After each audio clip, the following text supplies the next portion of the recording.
The whole community had already gone through the horror and grief of learning what Bobo had done, but at the time, at least the adults had the whys and hows, and us kids really had nothing to go on.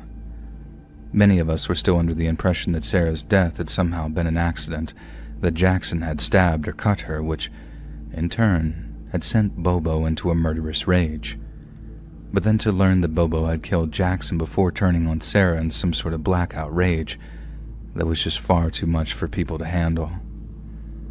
I still know people who think Jackson's rich parents tried to pin the murder on Bobo because they couldn't deal with what an asshole their kid was.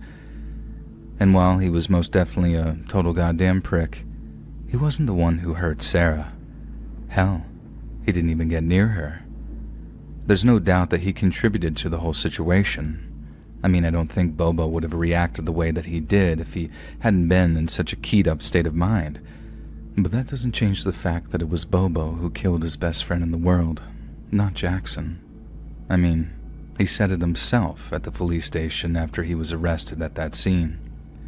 And as a result, I guess they took him off to some home someplace where he might still be living all these years later. And when I was done telling that story, I remember my coworker saying something like, "Yeah, I knew something was lurking behind that dead-eyed smile, and there it is. There's your childhood trauma." And you know something? I guess he was right. I think that whole episode had a profound effect on me as a kid, but after pushing it to the back of my mind for many years, I could barely even remember it, let alone acknowledge that it was probably one of the most formative events of my entire childhood. I mean, half the reason I think my own childhood was so peachy was the fact that neither me nor any of my family were murdered in such a horrible, tragic fashion. It's just crazy to think that having a few beers after work led to me unlocking a part of my psyche that I never even knew was there.